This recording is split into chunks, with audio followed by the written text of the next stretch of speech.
Where's the microphone? Microphone's out there. So, whoever can hear this, we're running a little bit later because everyone's eating cheesecake right now.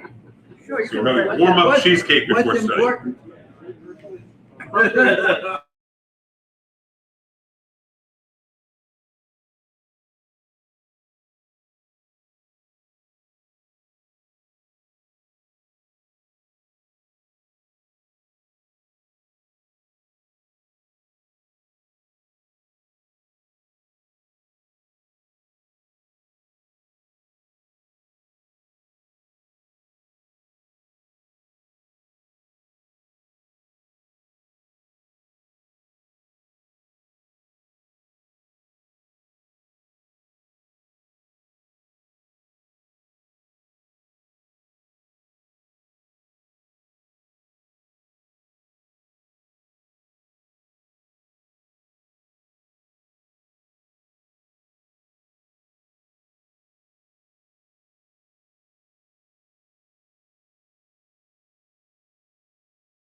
I need my cheesecake, are you? That should last me a couple hours at sugar high.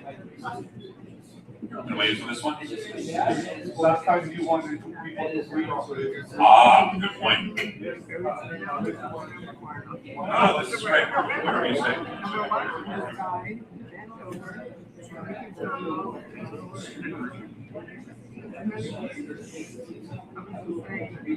I went downtown. It was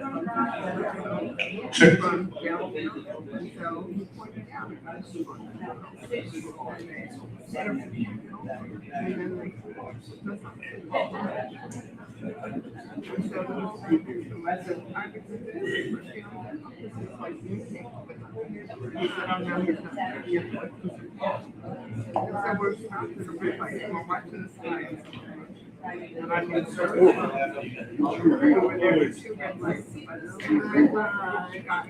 Where were you?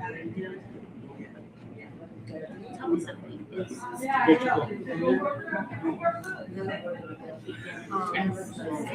Orlando, can we please box up some tiramisu cheesecake and send it to Ron Hyman based upon the text that I just received? I will do my best.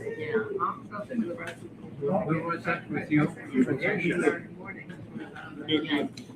After my Cheesecake. Why do we have cheesecake on this night as opposed to all the nights? Because it's delicious. Well, you're not all the nights. That's right.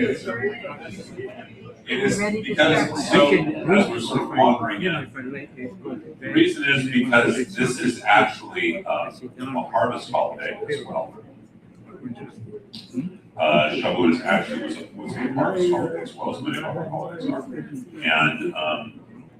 And so we have the fruits and the dairy, the green and the dairy, and that's just as we progress through time. Because this is when mommies have milk. Think about it, you're just giving birth and. All right, so what is tonight? Feel free to go in and out to get more different kinds of cheesecake. Orlando, we gotta figure out how to dry ice and send something on. I just don't need the grief. We're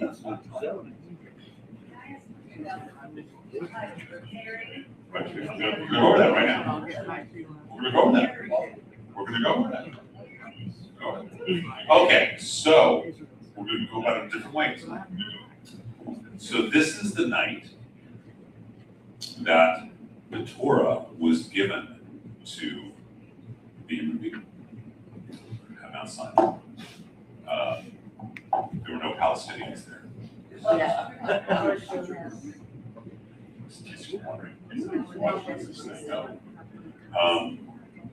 So it is a harvest holiday, so that's one perspective. But it's on Passover, we get engaged to God. Tonight is the wedding night. So, it's not here, so it's not a story. On our first day, Alice and I went to Magic Castle.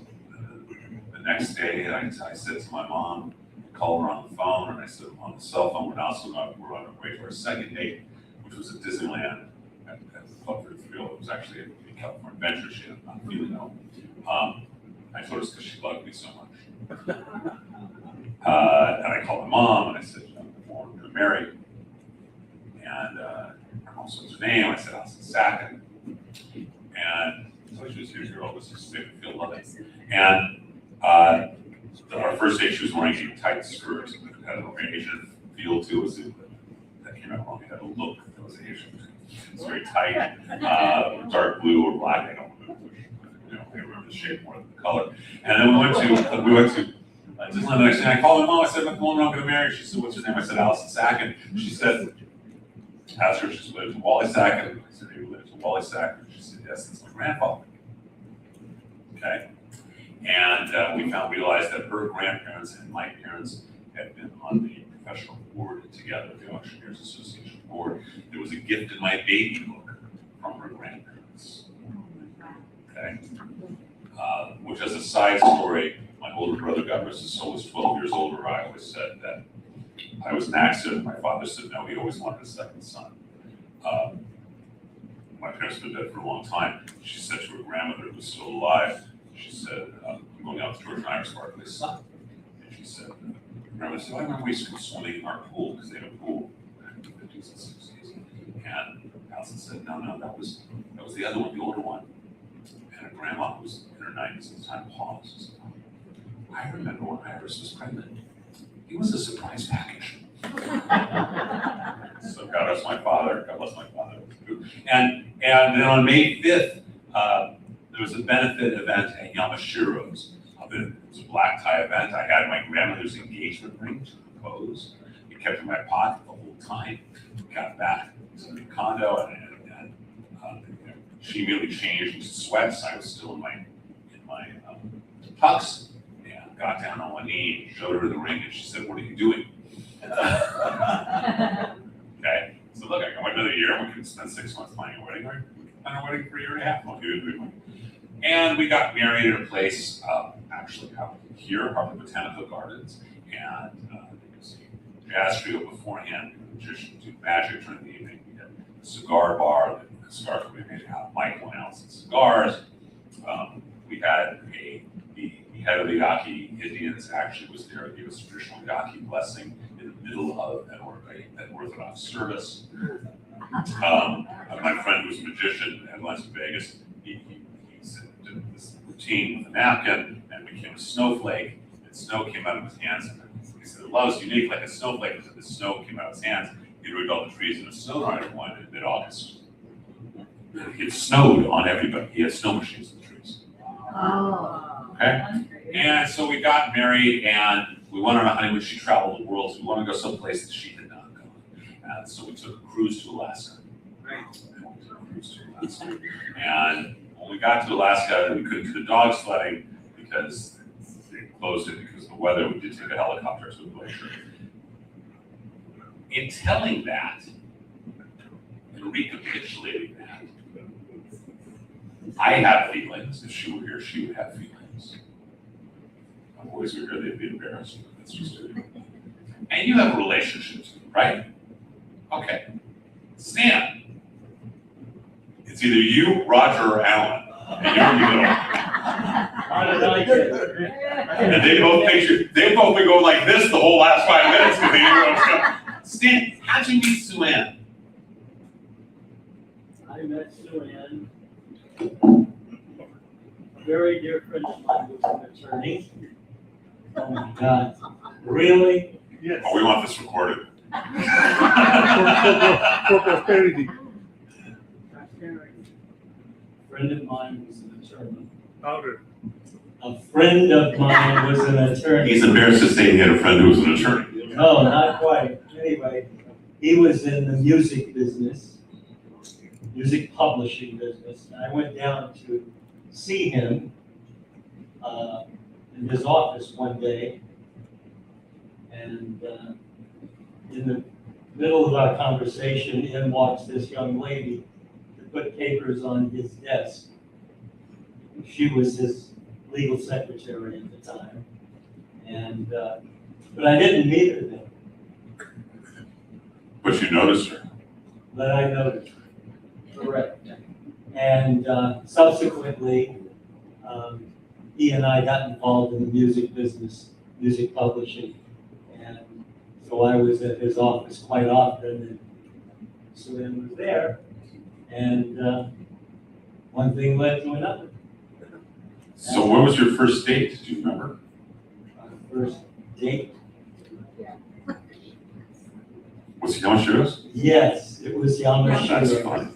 Yeah. That's fun. Yeah, And then, So 55 years ago. yeah. that's right. And the Magic Castle was still there. Yes. It was there. It wasn't that old, but it was there.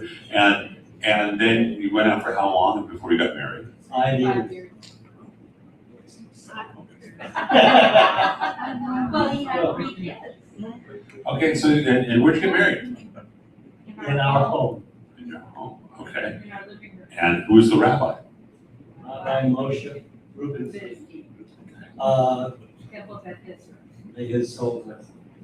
And you've been married how long, not counting today? This year, 50 years. 50, oh, I know, we got a 50th birthday, 50th anniversary. Not till December. Well, it gives us time to plan it as a fundraiser. If we're gonna celebrate you, we're gonna plan it. Yeah. And Roger, do you remember how you met Rita? No memory.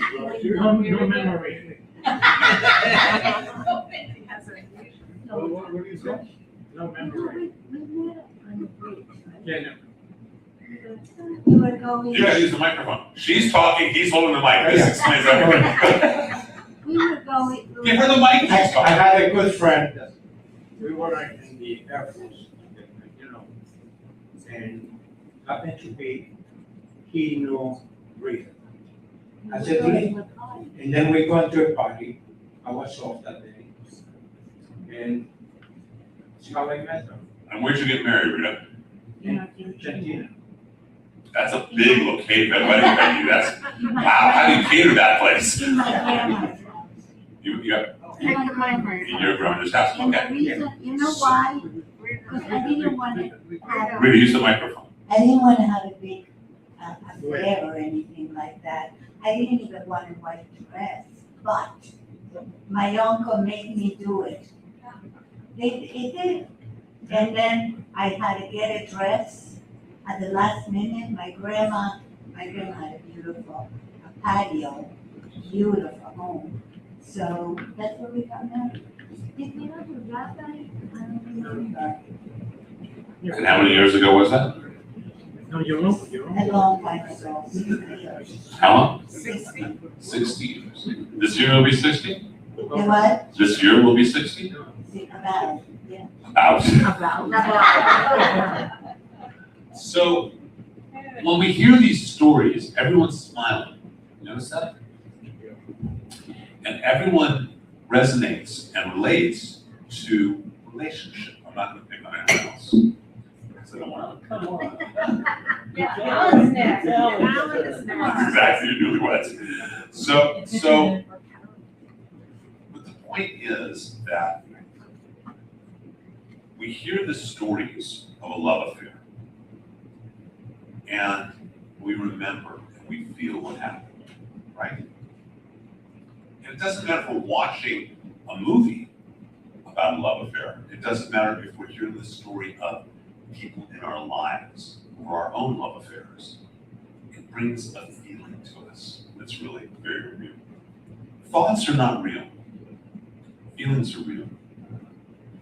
Okay? Feelings affect our physiology, our neurophysiology in a whole different way. Feelings are real. We remember things because we have emotional relationships to them, whatever that may be. I can't remember the color. I can't remember the color of Allison's skirt, but I can tell you exactly what it looked like. Okay? Because I have an emotional feeling relationship to it, right?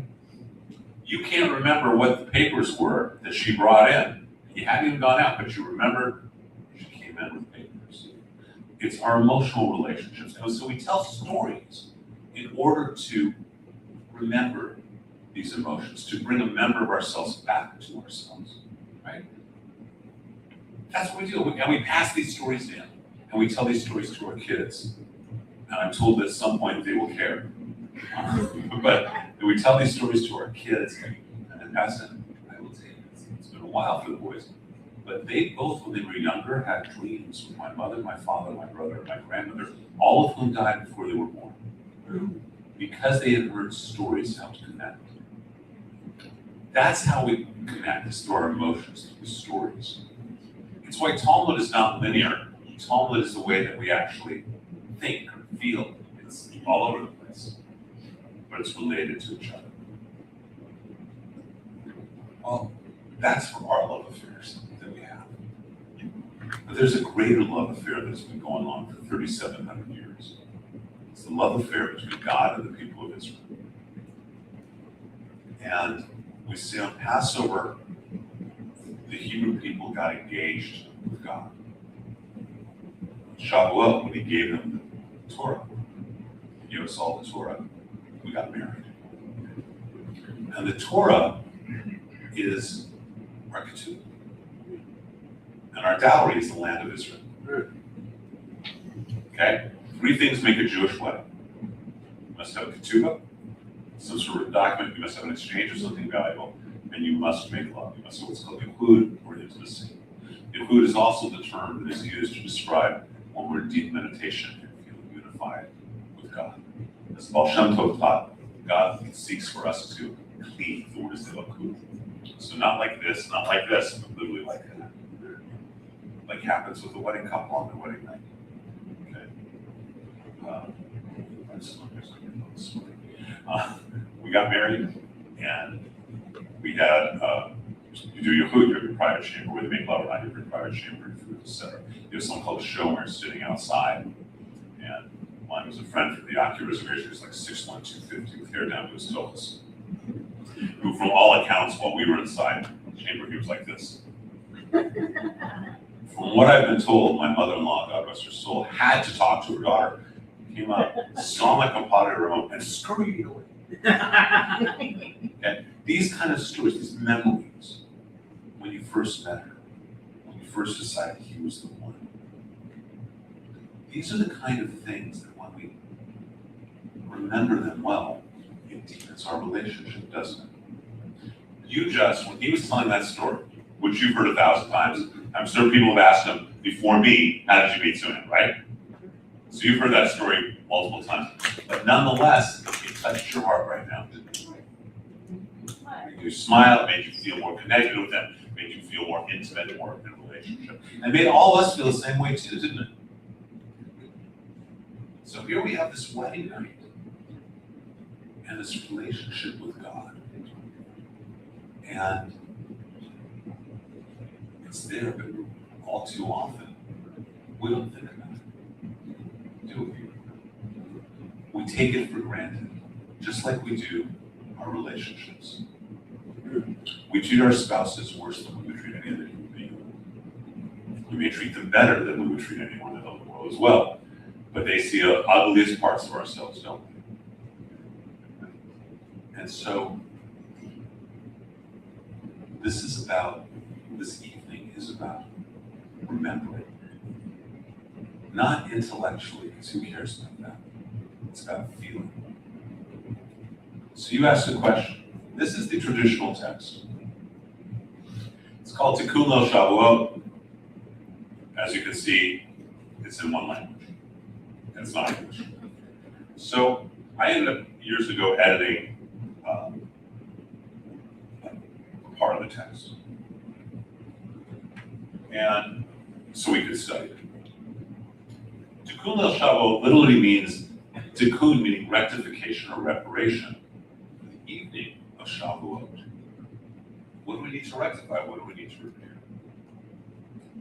So I will pick on you this time. Ever forget how special Carolyn is to you? Ever forget how special he is to you?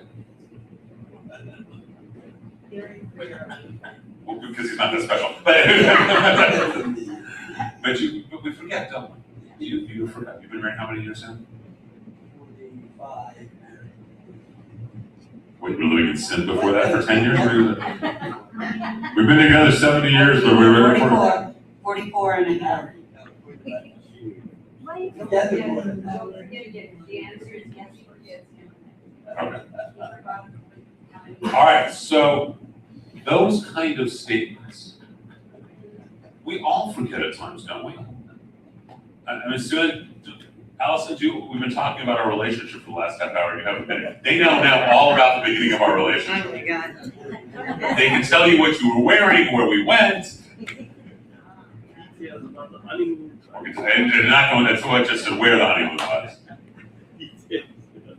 Although those days you could still, we were on a cruise, you could still smoke cigars. And so we'd gone on a Friday night to Shabbat. People said, "What are we doing?" I said, "Rabbi."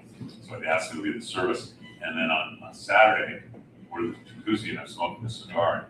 And some old couple said, "Not very traditional, Rabbi, are you?" So we hear these stories, they deepen our relationship, right? They deepen our awareness. And Allison, I want you to know, I just told them where we met, what you were wearing on our first date. The second date when we called mom, I just told where we got proposed. They now know everything. Well, not everything. They know where we were married. They know the band that was playing, the magic trick. So when we share those things, though, it deepens our relationship, doesn't it? Right? With each other. And when we hear those stories, it deepens our relationship. And we need that because what happens over time, if we don't remind ourselves, we forget, don't we? We forget how much we love each other. We forget how important, right? You've been married to Roger for 60 years. And sometimes, you probably know how many days and how many hours. So, and sometimes you forget. It's easy to forget what originally attracted you to him. The little things that he did. Right? Sue Ann, and this is you guys 50 for you this year? 52. Where did you guys originally go out? Where did you originally go?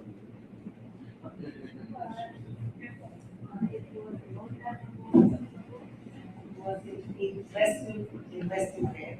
in West Ukraine. It was the West Ukraine.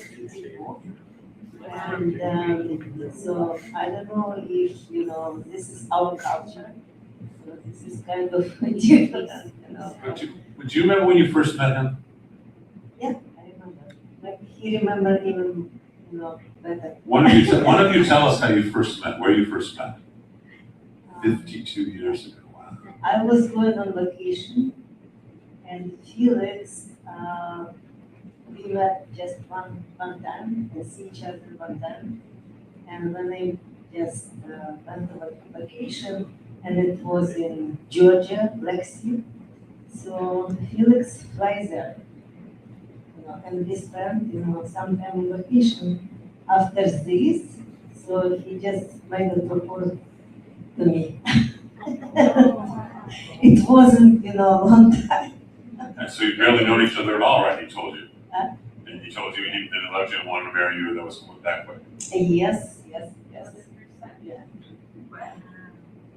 Allison, do you remember the first time I met you? I told you I was going to give you my grandmother's ring. Right? We should live to be so happy for 52 years. So, when we hear these stories, when we tell these stories, it repairs our relationship, right?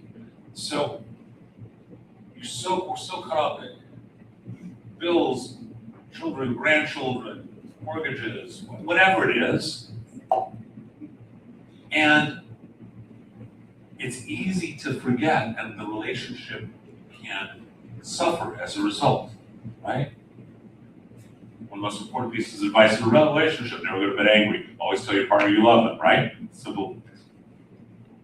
But we don't. As humans, we forget. I like to say that Judaism has a very long memory, and Jews have a very short memory. Okay? We can remember things thousands of years ago, but we can't remember what happened October 7th. Too many Jews, right?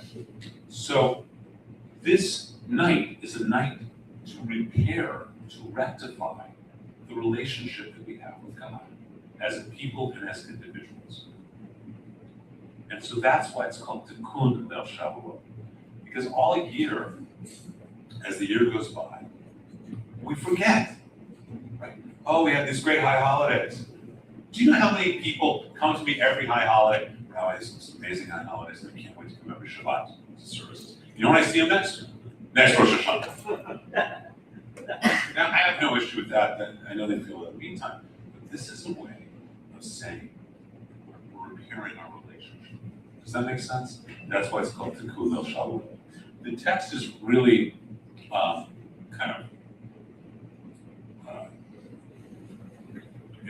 it's kind of made into a real text pretty much by the time of Luria, 50 15th, 16th century, and it's a mystical text now.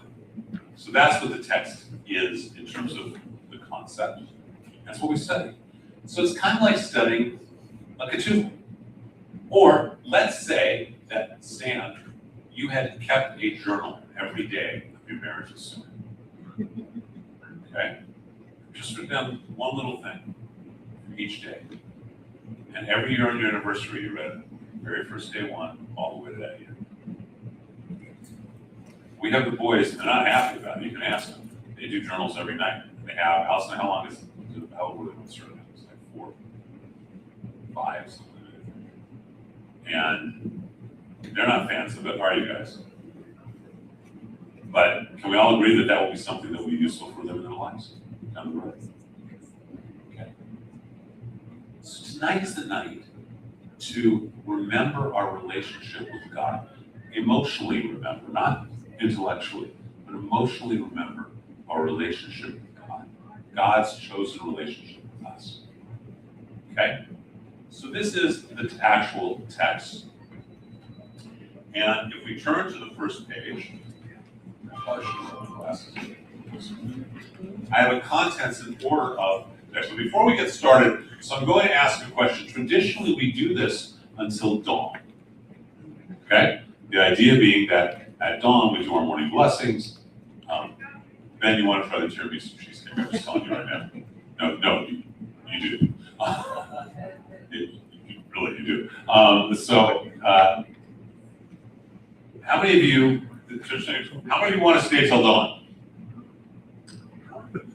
Okay, are going to intend to. How many of you intend on staying till midnight?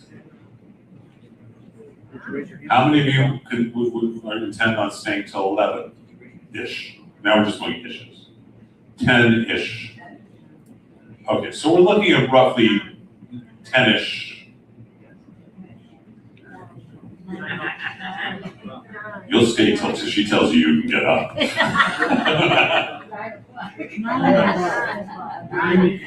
So this is the order. I think it's a good idea to just kind of go over the what this is in terms of the contents. And before we do this, this is also one of the times that we say Kaddish for our departed ones, because they are part of our history, they are part of our emotional relationship, they are part of who we are. So if you'd like to say Kaddish for someone, I ask that you rise as we call out their names. Just like Yizkor, this is a Yizkor, just like we have at Yom Kippur. So I think we probably all have different people to remember. So if we want to raise them, go hands up. Yep, snap, so we give honor. And we'll just start over here.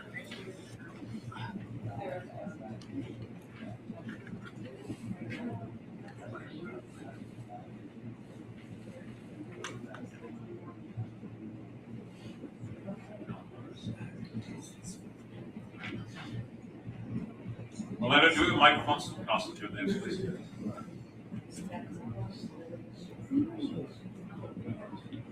Get back to Judy, just pass the microphone around.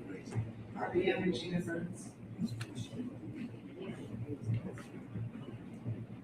Allison, back here, Kaddish. Boys have people remember too. You want to say Kaddish for anybody? What's best thing for you?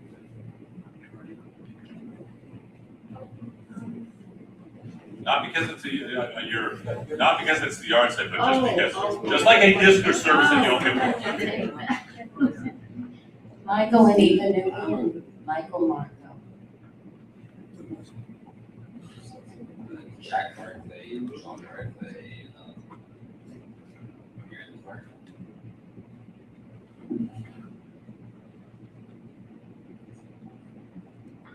Zelda Rogowitz and Israel Rogowitz.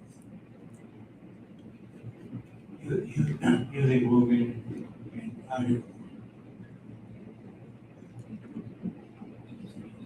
Albert Maslia, Ruben Maslia, David Slago, Annabelle Slago. Mishpacha. I just want to say, she said it, but. Sasson ben Yair.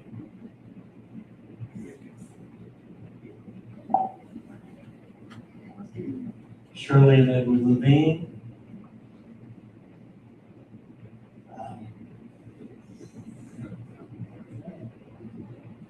Anna and Sam Zimmerman. And Ellen and Isidore Levine. Dora Sylvia, Madeline Smith, Reagan Guttown.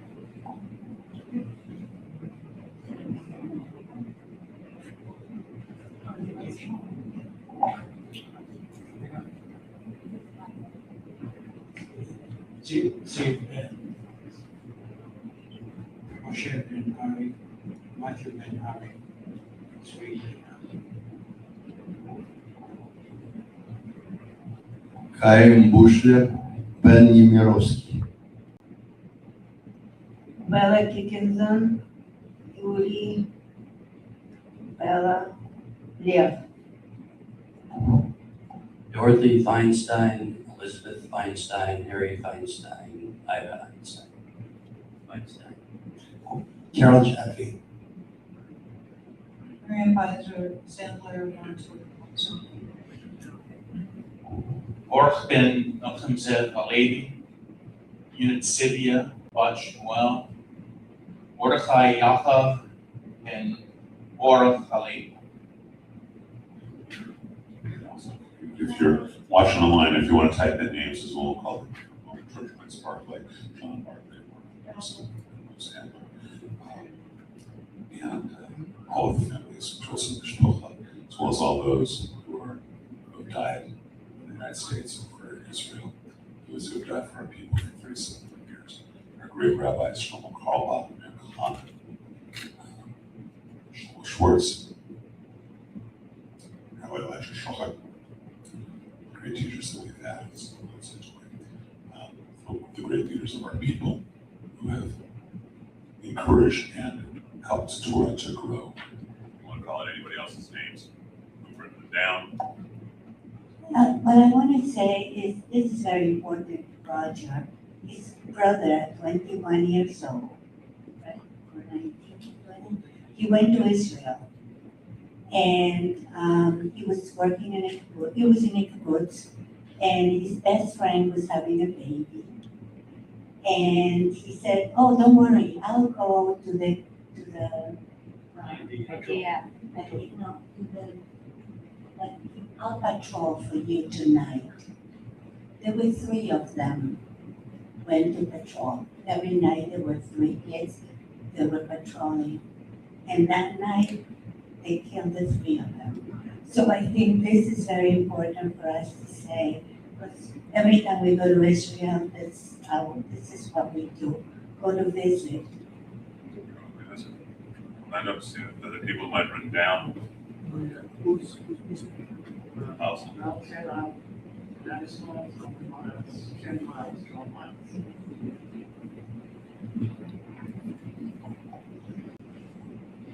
Berkowitz. so we went over this, written down names.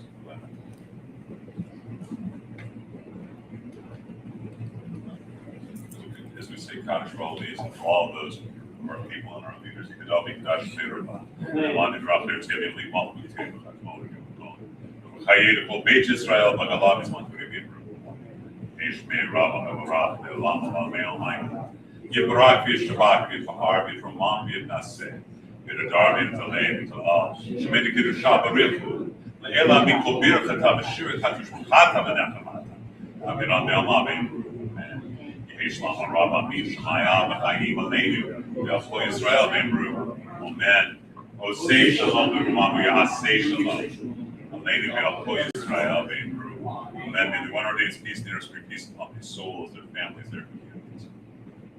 Peace upon this community, upon this nation, upon Israel, upon all of the souls of the Jewish people, from the very beginning, upon our world, please God, as we say. Amen. So, because we believe our dead are with us. So this is on page 2, this is the contents, this is the schedule to read all this. Now, how many of you remember being in college, I think having cliff notes. Also, we take the phones. How many remember cliff notes?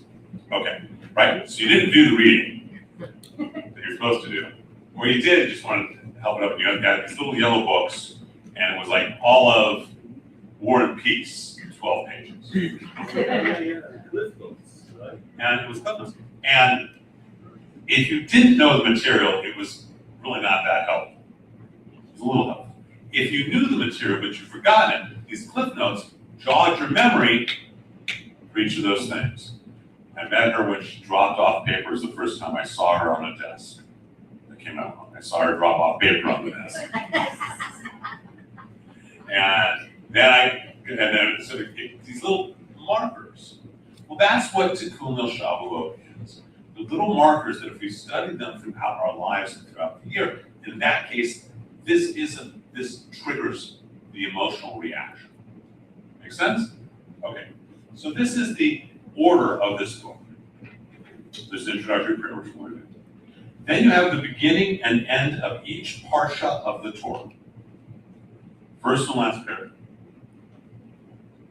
That's way too much for me. You have, I didn't write that collated.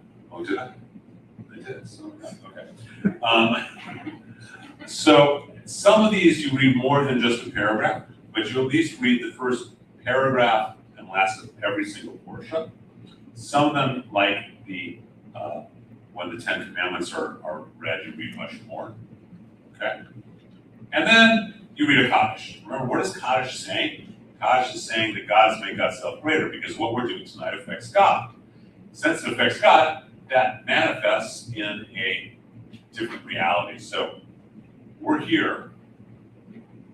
We affect God in the spiritual world. That manifests into a different reality than we were before.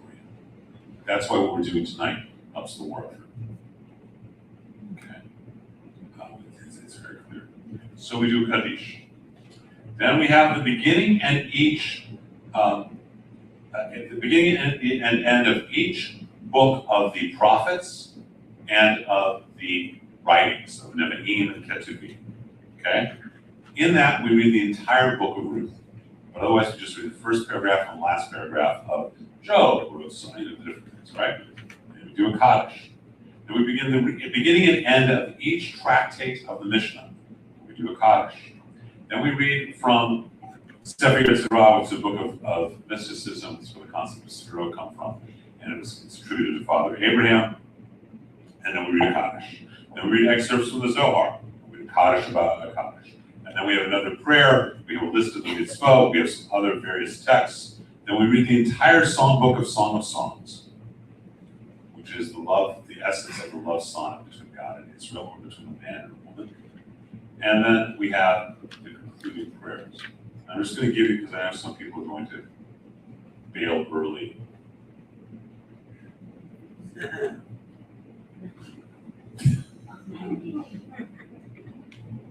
That the very last thing that we read, who can read Hebrew well?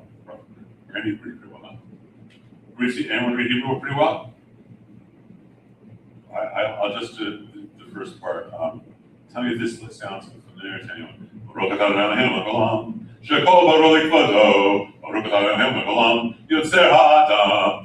to anyone? There's a part later on that starts going, Kol Sasam, Kol Simcha, Kol Chatan.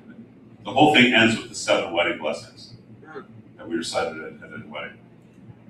This whole long text, all of it, which begins with Bereshit, begins with creation, goes through everything. And what's the last 2 things we read? One is Song of Songs, which is this book of love, poetry, and intimacy. And then we end it all with the wedding blessings. Okay? Now you know what the ark is. And so we're going to do some study. Okay? And some looking at some of this. But do you see, if you understand what is really in this, and this is not what this is an ultra-Orthodox temple. They're not studying this. Okay? Even most ultra-Orthodox temples. But when you really see what this is, and you just look at the structure, you don't even have to know anything. Just looking at the structure, it's clear this is about a unification, a wedding night, isn't it? That's what this is about. And so, the other part besides fruit as a harvest festival is what do we always have at weddings? What is there at every wedding?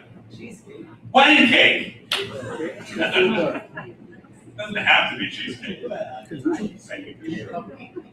Okay, so first of all, do you see the whole structure? So if anyone needs to leave, they can leave, and you still get what the structure of this is. So this is the night. Now I want you to think about this in a different way. Imagine, so you're married 50 years this year, right? Got a long stand? What date? December 5th. And wouldn't it be interesting if on the evening of December 4th, the two of you sat down and went through your whole relationship for 50 years? The highs, the lows, having kids, the challenges, the joys. That's celebrating the anniversary, isn't it? Right? And recommitting ourselves. That's what tonight is. That's why it's the rectification, the reparation. That's why we call tikkun, Zelle, Shavuot, rectification, reparation. Make sense? So, the Torah begins, as we all know, before people have been created. Right? It says here, very clearly, Bereshit bara Elohim et hashamayim v'et haaretz. In the beginning, God created the heavens and the earth. And the earth was astonishingly void, and there was nothing but tohu, chaos, and confusion. And the Spirit of God moved very quickly over the faces of the depths. There was a spark, and God said there will be light, and there was light. God looked at the light, and he saw that he was able to perceive it. He looked at the light, and he saw that it was good, and he said, call to the light day, and to the darkness he called evening, and there was evening, and there was morning. Day one. Who cares? And this is a really important question. This is a really, really important question in terms of today, what's going on in the world. Why should I care that God created the heavens and the earth? Anyone got an idea? Who's an artist? Wait, someone's got? I just said none of us would be here otherwise. Yeah, so what? We're here. Who's an artist? Makes art or paintings or writings or whatever. Okay, so Roger, you make paintings. You do beautiful charcoals and art, right? That's right. And you create them, correct? Correct. And let's say that you made one of, what's the last piece of art you made? Describe what it was. Just describe one of the pieces of one painting. Just describe one. What? A rabbi. That's not art. I feel Joel likes that line from Excalibur. Jesus, son, but a nightmare. Mostly a Jewish motif. Okay, so it's a Jewish motif. So you make this painting of a rabbi, okay? And you decide you're going to give it to Karen. Okay? Can you do that? Yeah. You want to give it to Alan. Can you do that? Sure. Okay. It's you made it, so you get to give it to whomever you want, don't you? Correct. That's why we need this all exists. Why do we know that God created how God created the universe? One, it teaches us about creation. There's lots of teachings.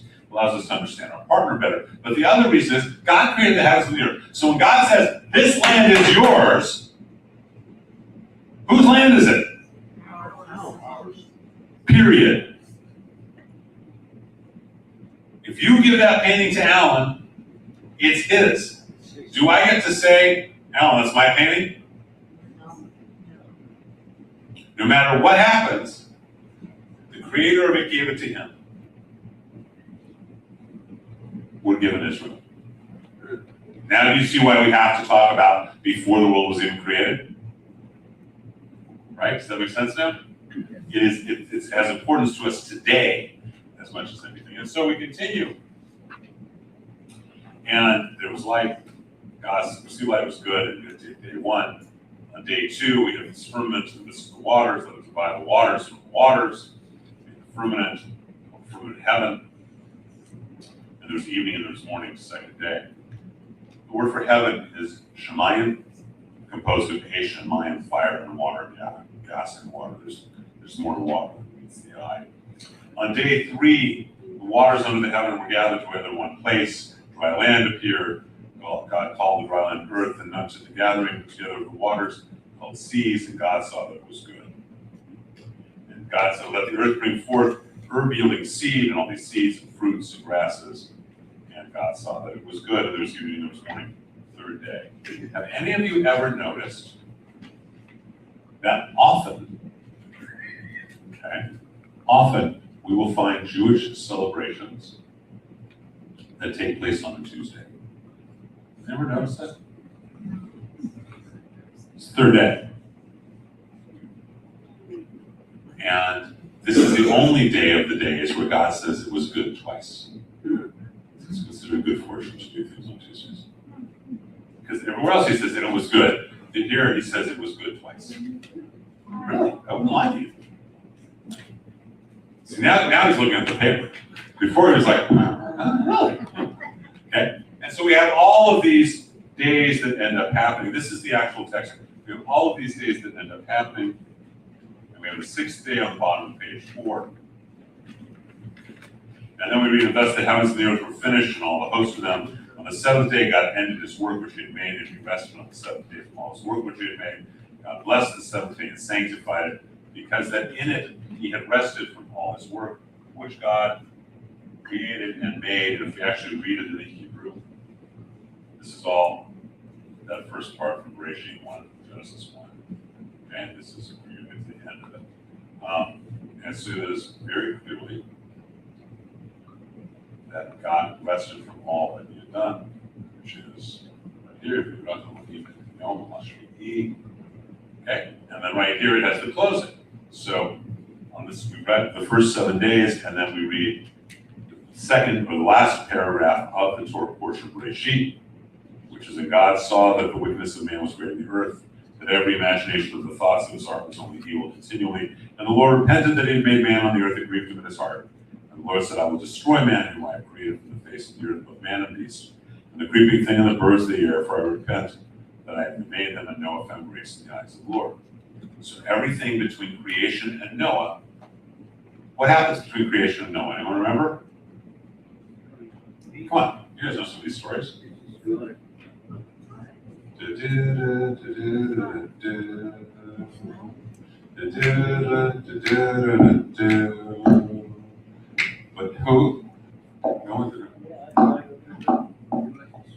But who calls that living when no gala given to no man? That's 900 years. Methuselah happens.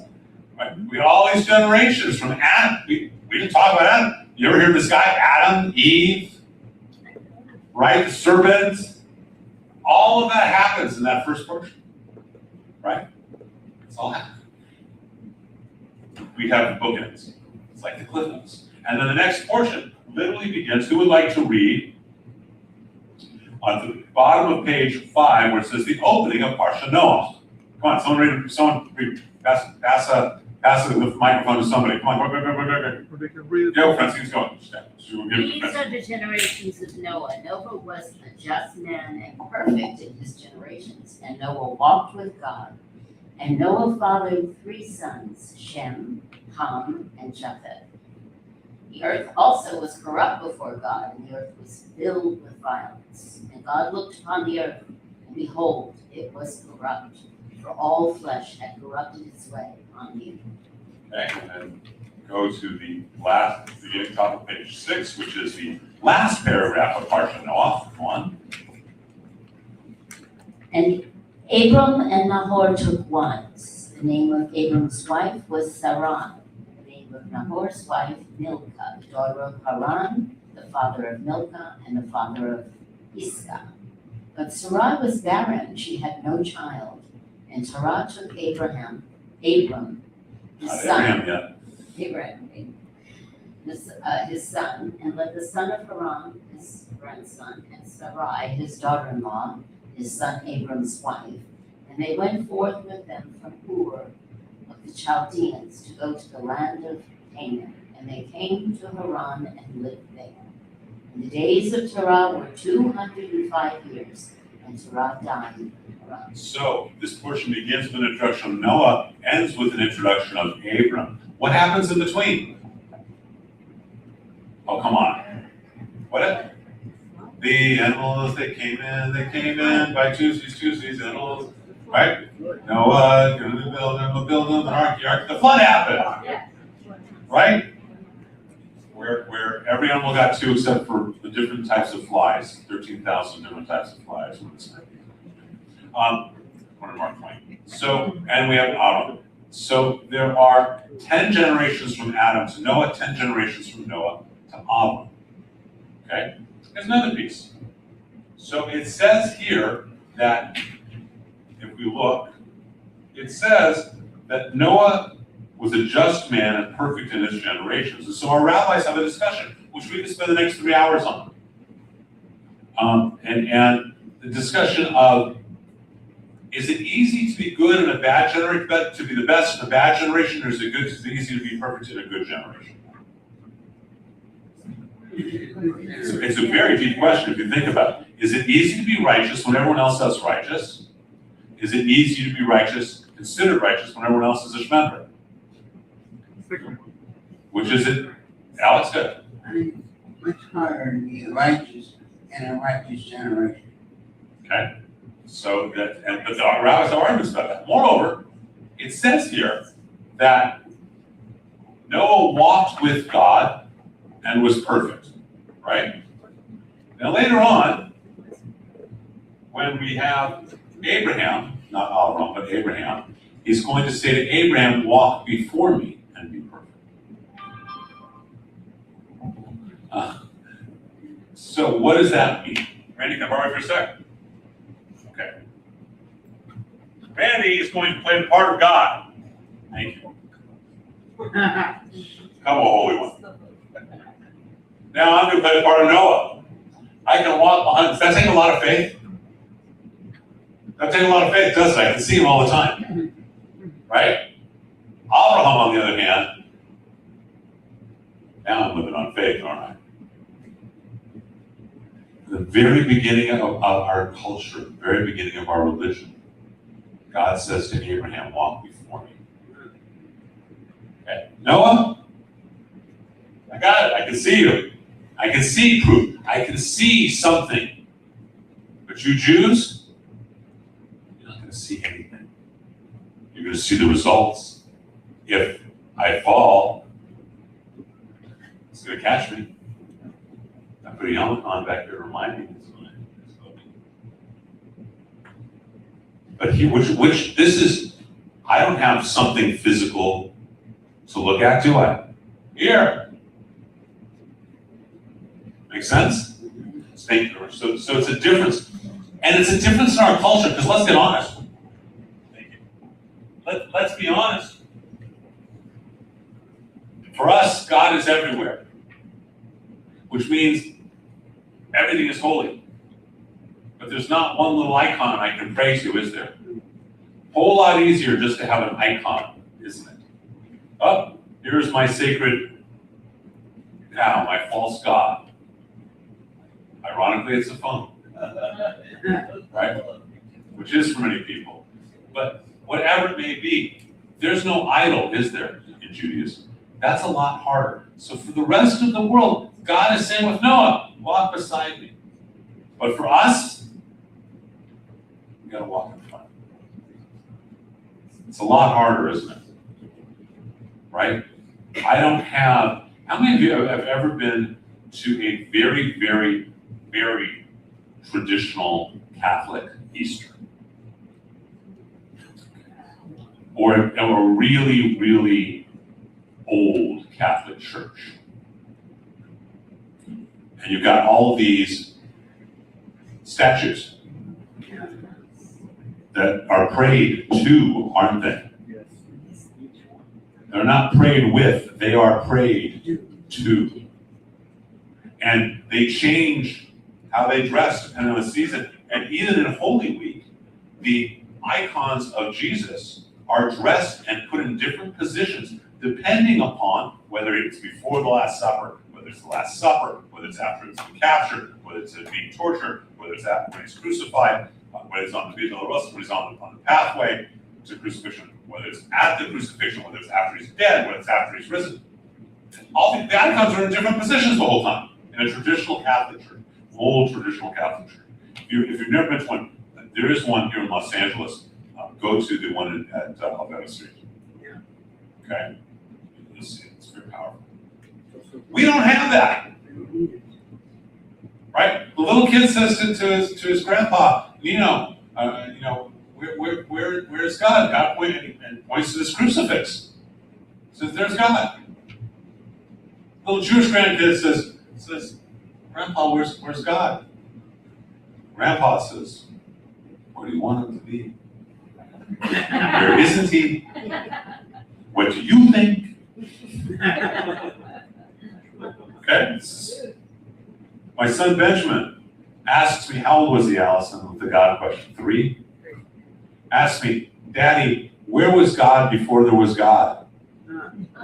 How's that for a great question? He doesn't remember what I said to him. Ask God. Right? We look at the difference. Right? As opposed to in a Catholic tradition. Right there. All this is applicable today, isn't it? So we have now the beginning of Avram. We now go, Francine, you want to keep reading since the microphone I think you have, for Lech Lecha, which is we find it in the middle of page 6. And the Lord said to Abram, get out from your country and from your family and from your father's house to a land that I will show you. And I will make you a great nation, and I will bless you, and make your name great, and you shall be a blessing. And I will bless those who bless you, and curse him who curses you. And in you shall all families of the earth be blessed. Boy, that's all true, isn't it? We're looking there in the coal mine. Let's look at what the Hebrew says. Read the last paragraph as well, the closing paragraph of the Bible copy. And Abraham was 90 years old and 9 when he was circumcised in the flesh of his foreskin. And Ishmael, his son, was 13 years old when he was circumcised in the flesh of his foreskin. And the same day was Abraham circumcised, and Ishmael, his son, and all the men of his house born in the house and bought with money from the stranger were circumcised with him. So what happened in between? We start off, he's Avram, we end up, he's Abraham. What's happened in between? He does the Brit Milah, we have all the different things that are going on, right? Got Sodom and all these different things. And it's a teaching. What are we first reading? Right? Vayomer Adonai el Abraham, and God said to Abraham, Lech lecha. Lech, it means go. Lecha means to yourself, with yourself, by yourself, into yourself, for yourself. Good name of those. So, Vayomer Adonai el Abraham, Lech lecha. God said to Abram, go into yourself, with yourself, by yourself, for yourself, into yourself. Me'artzecha, from your land. Me'varecha, from the place of your birth. Me'beit avicha, and from the house of your father. El ha'aretz, to a land asher arecha, that I will show you. Simply put, he says, go meditate. What is meditation? We go into ourselves, with ourselves, by ourselves, for ourselves, to receive what God gives to us, to a place that he will show us. That is the essence of meditation. And so, first words to the first Jew, go meditate. Okay? We have this great promise. I will bless those who bless you, curse those who curse you. And then at the end, we have the circumcision of the Brit Milah. Ishmael is his one son, who happens at 13 years old, who wants to continue reading the next parsha, which is Vayera, on page 7.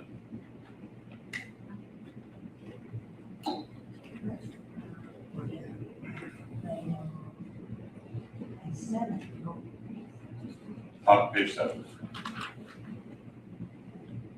If you don't get there, I'll start reading it in Hebrew. And the Lord appeared to him in the plains of Mamre, and he sat in the tent door in the heat of the day. And he Because looked why was he around, sitting? Because he just had the dull rock.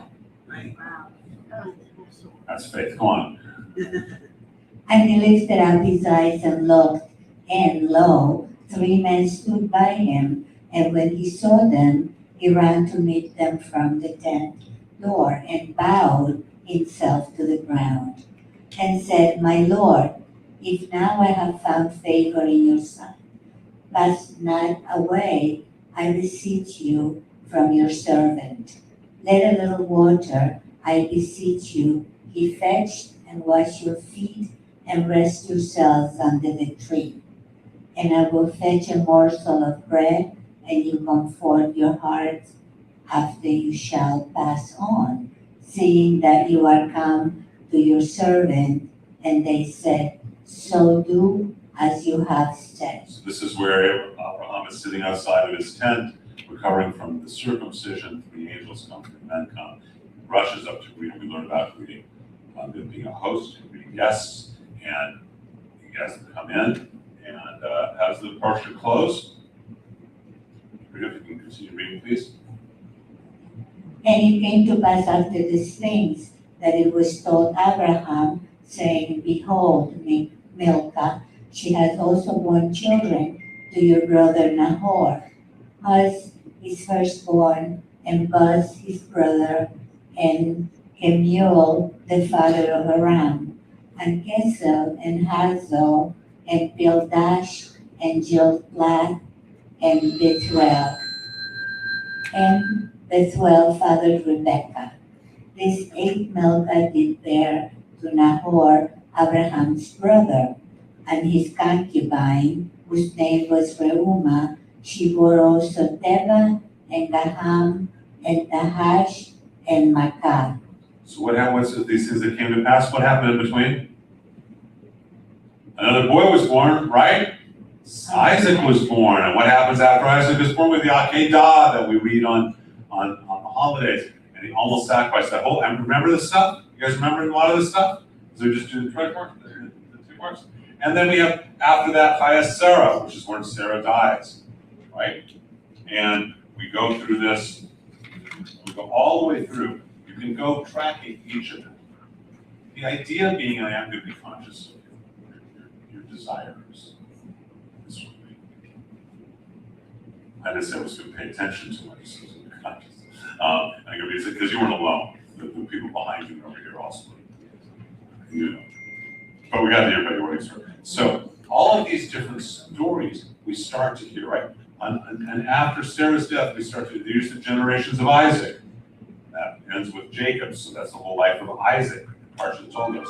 As we get to Parsha number 18, with Parsha Vayetze, and it goes into Jacob went out from Beersheba, and then it ends early in the morning. Laban got up, kissed his sons and his daughters. Jacob went on his way, and the angels of God met him. It goes over and over. We just hit the top and end of each one. Okay, and if we go to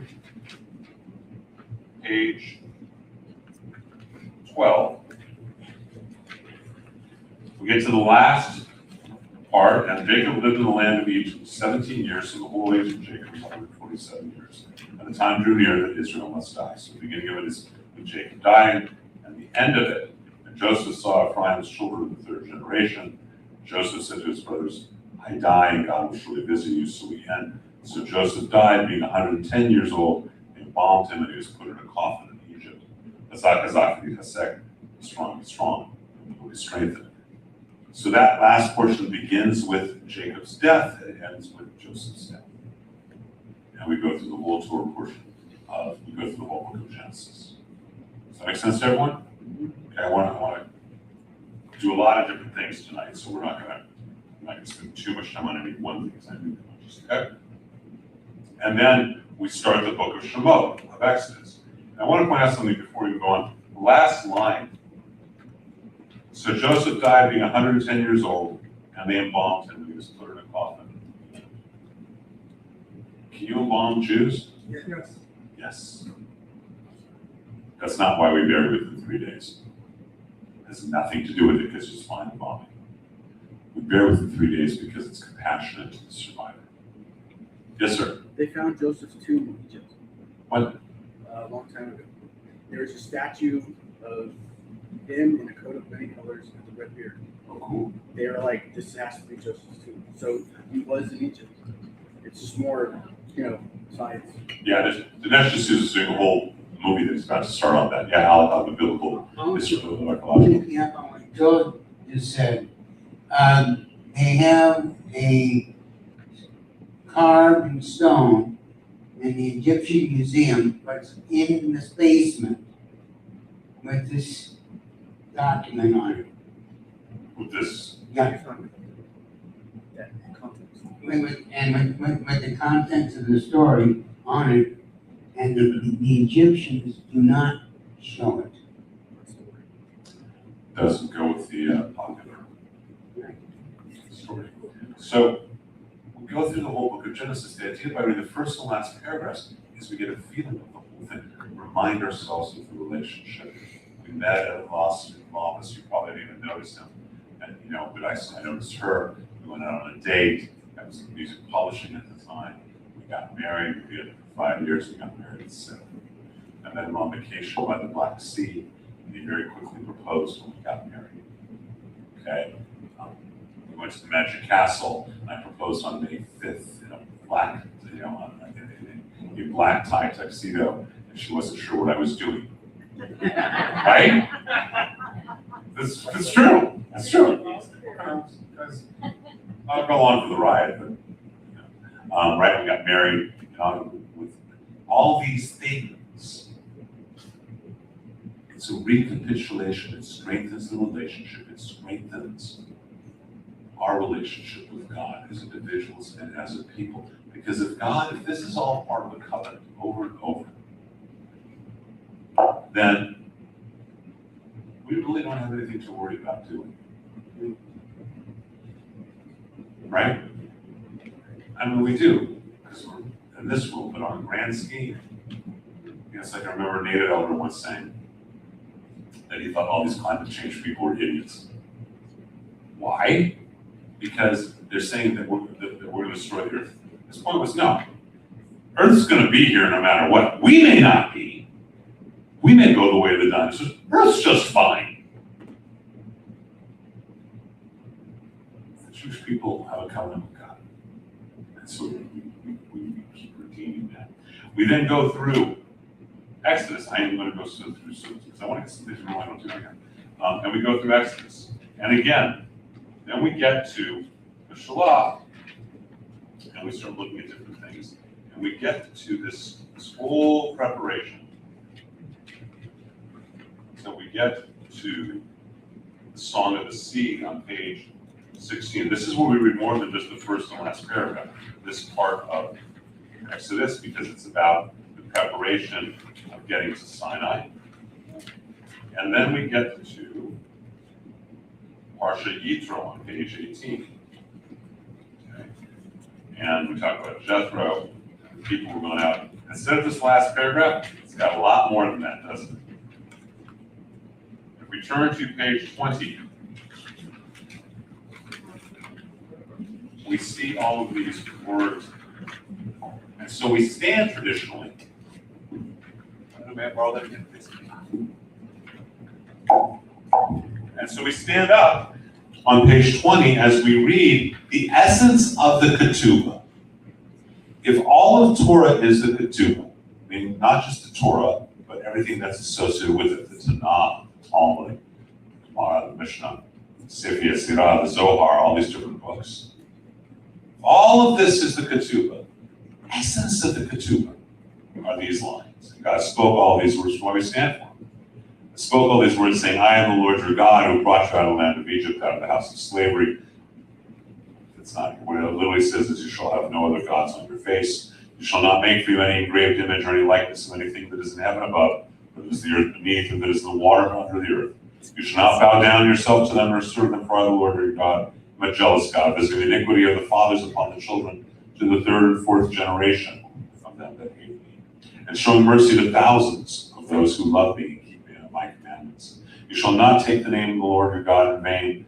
The Lord will not hold him guiltless who takes his name in vain. Remember the Shabbat day, keep it holy. 6 days shall you labor and do all of your work. But on the seventh day is the Sabbath for the Lord your God. In it you shall not do any work, you nor your son nor your daughter, nor your manservant, nor Your maidservant nor your cattle, nor your stranger that is within your gates. For in 6 days the Lord made heaven and earth, the sea and all that is in them, and rested on the seventh day. Therefore the Lord blessed the Sabbath day and made it holy. Honor your father and your mother. Honor your father and your mother, that your days may be long upon the land which the Lord your God gives you. You shall not murder, you shall not commit adultery, you shall not steal in the dark. You shall not bear false witness against your neighbor. You shall not cover your neighbor's house, you shall not cover your neighbor's wife, nor his manservant, nor his maidservant, nor his ox, nor his ass, nor anything that is your neighbor's. And all the people saw the thunderings and the lightnings, and the sound of the shofar, and the mountain smoking. And when the people saw it, they were shaken and stood far away. Sit back down. So, why is that the essence of the Ten Commandments, of the Ketubah? Because that is the ultimate love vow. It is a love relationship. It is where God is saying, hi, I'm Yud-Heh-Vav-Heh. I'm going to take you out of Egypt. We're going to have a relationship together. And it literally says, it literally, or you can just trust me. This is Shmuel. It literally will say, Partially is right.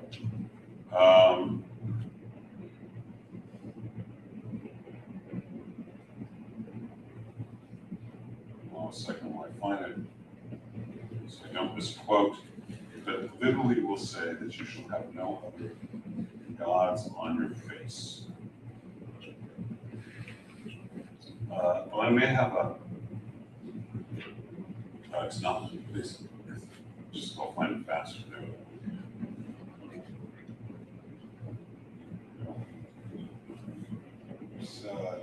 Okay, here we go. Never mind, I found it. Lo yeh lecha, there shall not be for you Elohim achrim, other gods, al panav. What is a punam? Al means on, al panav meaning on your face. Because that's where jealousy, that's where you can see how a relationship is. Right? You can see on the face. Alan always is looking wherever he is, he's looking for Carolyn. On his face, there's absolute love. And on Carolyn's, absolute tolerance. Absolute love on their faces, isn't there? Right? Look at the photo. Look at the photo. Look at the Carol, turn around face. Carol, face all. Look at the photo. See, look at that photo. Both of them. They got love on their face. God says, don't love it, don't put anyone else on your face. No other gods, just me. Right? It's a relationship agreement. And it's the essence of these 10 Commandments, which are actually 13 sentences. And if you remember our gematria, our numerical value of the mysticism of numbers, 13 is the number that means love, ahava, because the word ahava has a numerical value of 13. There are 13 statements. This is all about love. I had the most interesting conversation yesterday with a man named Robert Spencer. How many of you know about who Robert Spencer is? Robert Spencer is probably the world's expert on Islam as a political ideology, not a religion. Okay, probably the world's expert. They'll be for this coming Sunday. And he's hated by everyone. He's the ultimate Islamophobe. By the way, a word created by the Muslim Brotherhood. Now, if the word Islamophobe was created by the Muslim Brotherhood. But so it's very controversial. He's very in your face, and he cites and quotes text. That's what he does. He's a scholar who refers to books. And I ask everyone at the end of the show, I ask, so what's the one word, what's the one phrase that defines you? It's your soul. That's who you are. And this guy who's such, people hate him. People really hate this guy, and some people love him. And he says, love. Because I'm not saying that ironically, it's love. It's because I love so many people that I'm so disheartened and angry that they are hated and persecuted because they have a different belief. I love telling this story. I tell it periodically. I don't know the last time I did. There was a man named Sadahara. He was the greatest baseball player in history up to that time. He had more home runs than Hank Aaron. He played in Japan. When he got up to the major leagues in Japan, he could not hit the curveball, so he started with a samurai sword master. He hit the curveball, and as I say, he had more home runs than Hank Aaron. He then went on to become the manager of one of the Japanese teams, I think the Tokyo Giants or something. And at the end of his career, a sports writer had asked him, what's the one thing you learned baseball? What's one lesson to teach about baseball? And he said, the heart of all things is love. The Ten Commandments is the essence of love between God and us. He didn't give them to other people. He gave them to us to share with other people.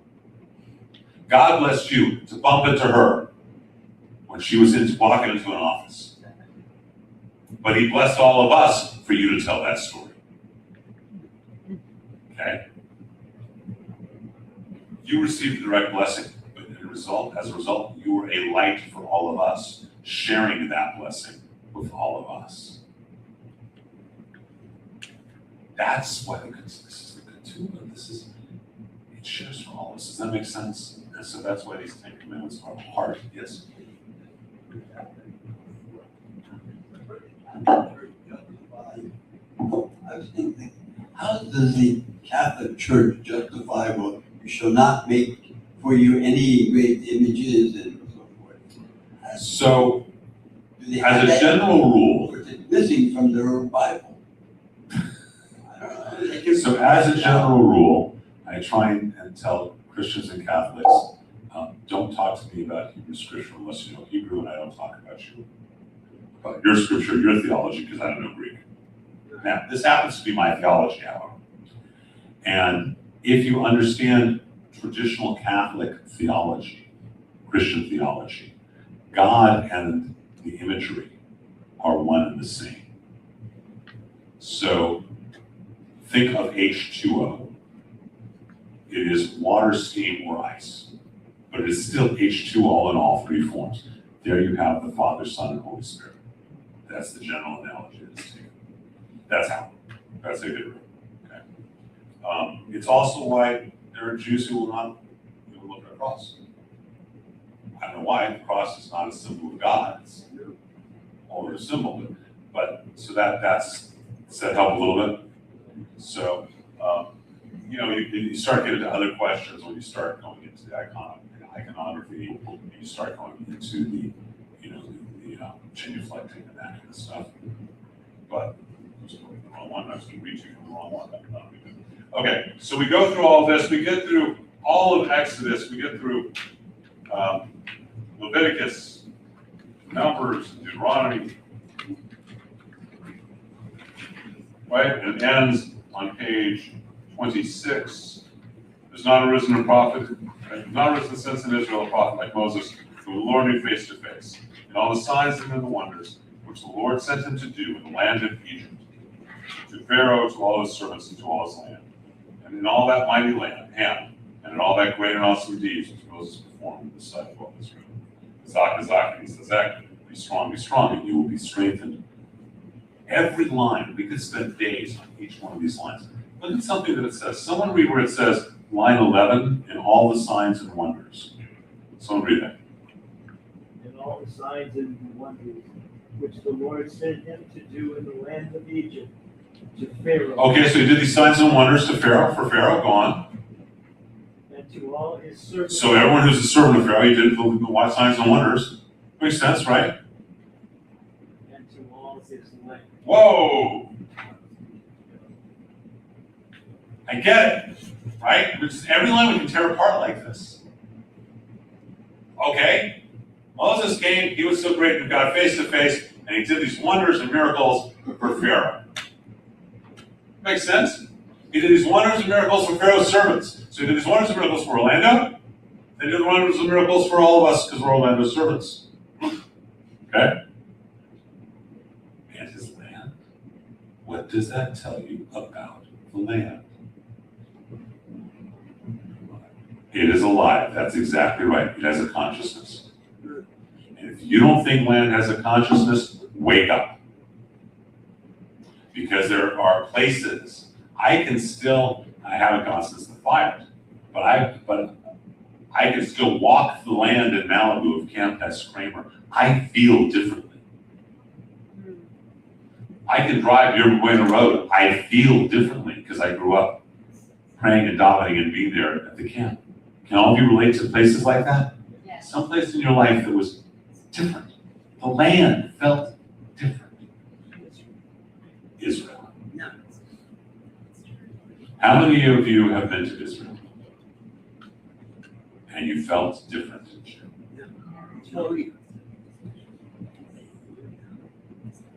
The land has a consciousness.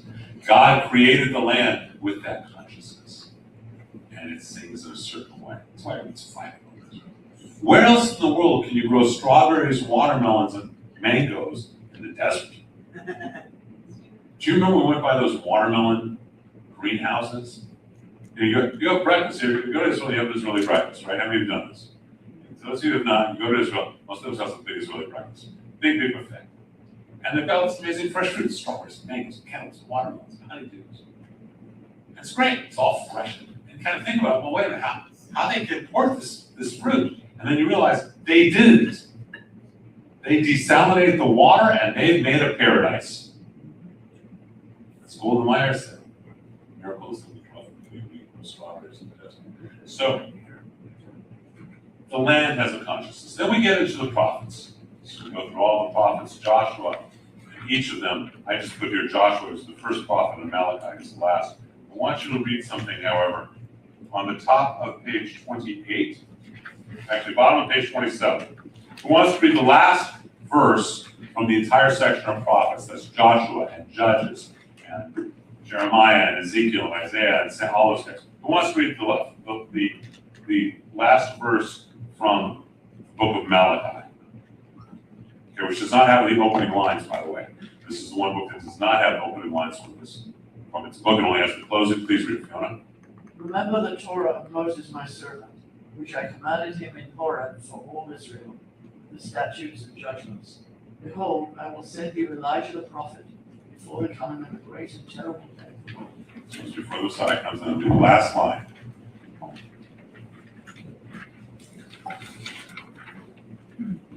And he shall turn the heart of the fathers to the children, and the heart of the children to their fathers, lest I come and strike the land with a curse. How many of you heard Elijah's going to herald the coming of the Messiah? That comes from this verse right here. This is the verse. Why is Elijah, what's he going to do? He's going to turn the hearts of sons to their fathers, children to their fathers, and fathers to their children. That's what brings the Messiah. We then go into the writings. Now, traditionally, we read here the book of Ruth. Okay? You go to many temples, this is all they will read tonight. They will study the book of Ruth. And it is part of the reparation. It's only part of it. And what you have here, the basic story of Ruth is you have this woman named Naomi. And I should start reading it from. And Naomi has 2 sons, and her 2 sons get married, and the sons die. And so now she's got 2 daughters-in-law, and she says to them, go, leave. I can't give you more sons. Return to your mother's house. The Lord dealt kindly with you as you have dealt with them. And the Lord grant you to be fine. And they said to him, surely we'll return with these people. And we finally convinces them, go, go, go. And one of the daughter-in-laws, Orpah, says, okay, thank you. And the other daughter-in-law, Ruth, says, no, I'm staying with you. It is the first convert in this way. Ruth is the matriarch of conversion as a result.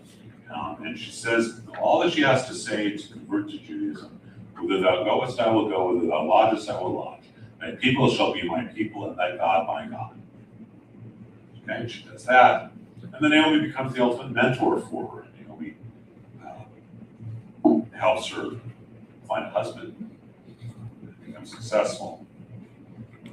And ultimately, Ruth has a child. This is now on page 33 of this handout. And she has a child, and this son is born to Naomi, and they call this son Obed. So Ruth, there's Naomi, right? Ruth has a child, Obed. Obed has a son, Jesse. Jesse has a son named David. And so the greatest king, King David, David HaMelech, is the offspring of a Jew by choice. From this we get the teaching that the Mashiach will be born as the son or daughter of a Jew by choice. Okay, so no matter what you may think, if you were born Jewish, if both you, the husband and wife, father and son, father and wife, father and mother were born Jewish, no matter what you may think, your son is not Mashiach. Well, come, you know how we know that Jesus was Jewish? He took over his father's business. His mother thought he was God. He thought his mother was a virgin.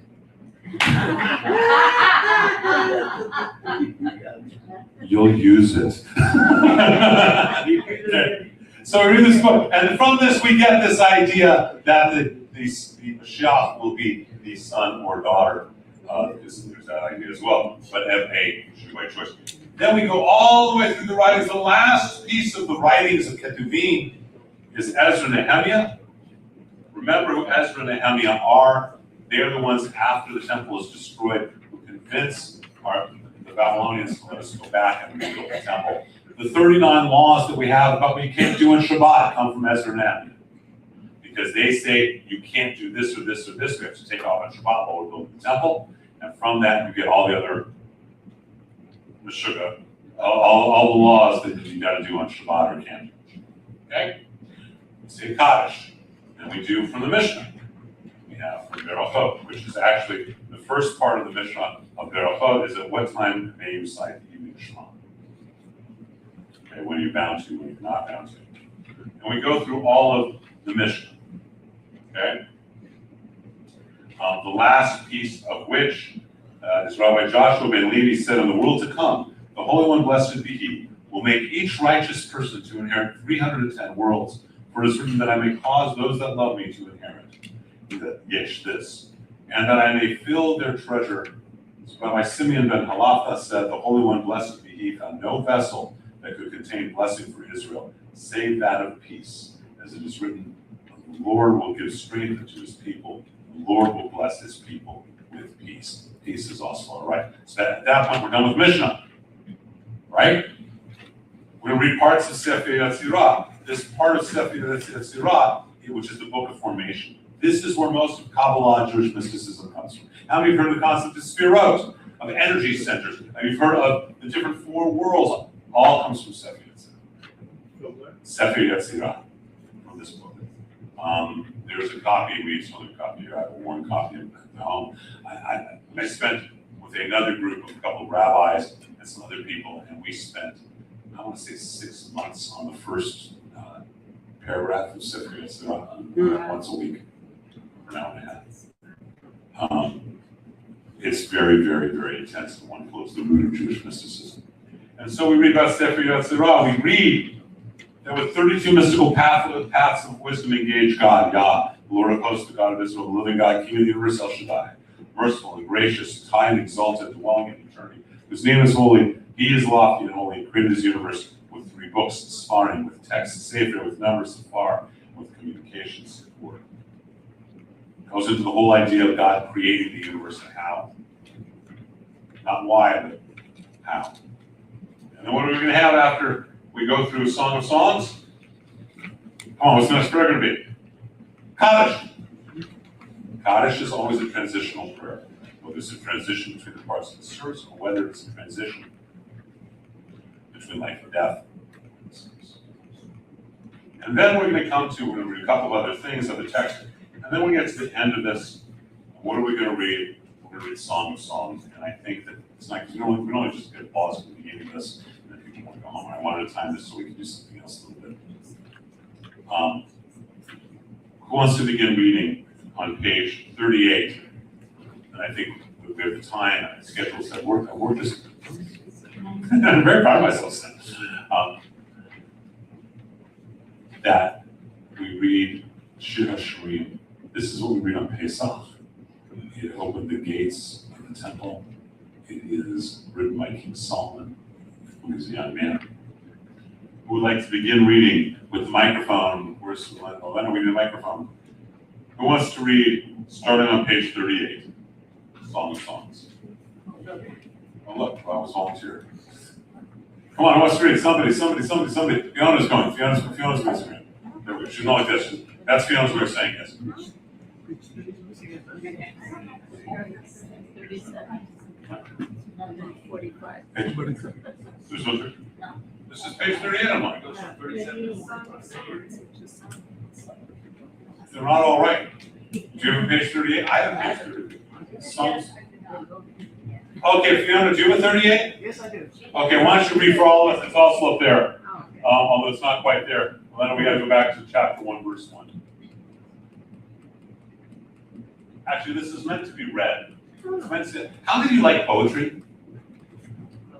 Poetry is meant to be read aloud. So read the poetry of the love sonnet. Please, Fiona, begin. The Song of Songs, which is Solomon's. Let him kiss me with the kisses of his mouth, for thy love is better than wine. Because of the savor of thy good ointments, thy name is as ointment poured forth. Therefore do the virgins love thee. Draw me, we will run after thee. The king hath brought me into his chambers. We will be glad and rejoice in thee. We will remember thy love more than wine. The upright love thee. I am black but comely, O ye daughters of Jerusalem, as the tents of Kedar, as the curtains of Solomon. Look not upon me because I am black, because the sun hath looked upon me. My mother's children were angry with me. They kept me the keeper of the vineyards. Mine own vineyard have I not kept. Tell me, O thou whom my soul loveth, where thou feedest, where thou makest thy flock to rest at noon. For why should I be as the one that turneth aside by the flocks of thy companions? If thou know not, O thou fairest among women, go thy way forth by the footsteps of the flock, and feed thy kinsmen beside the shepherd's tents. I have compared thee, O my love, to a company of horses in Pharaoh's chariots. Thy cheeks are comely with rows of jewels, thy neck with chains of gold. We will make thee borders of gold with studs of silver. While the king sitteth at his table, my spikenard sends forth the smell thereof. A bundle of myrrh is my well-beloved unto me. He shall lie all night betwixt my breasts. My beloved is unto me as a cluster of camphor in the vineyards of En-Gedi. Behold, thou art fair, my love. Behold, thou art fair, thou hast dove's eyes. Behold, thou art fair, my beloved. Yea, pleasant also our bed is green. The beams of our house are cedar, and our rafters of fir. So, this is supposed to be a really spiritual book. It kind of sounds like soft porn, doesn't it? It does. Oh, this is not the most. You can read through this. This is past soft porn. Why? Remember I said when you get married, you have this experience where the bride and the groom go to a private chamber. It's called Yahud, meaning unification. Oh, I'm going to be done inside 15 minutes. I heard what the audience wanted. We're going to be done in 15 minutes. Yes, I heard what everyone wanted. What the majority wanted. We made it. So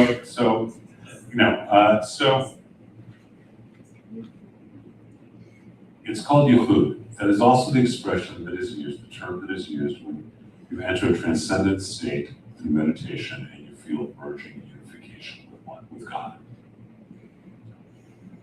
If you look at any mystical poetry throughout history, whether it's Solomon ibn Gabirol, whether it's Song of Songs, or whether it's Rumi, it is always in the language of intimate making love.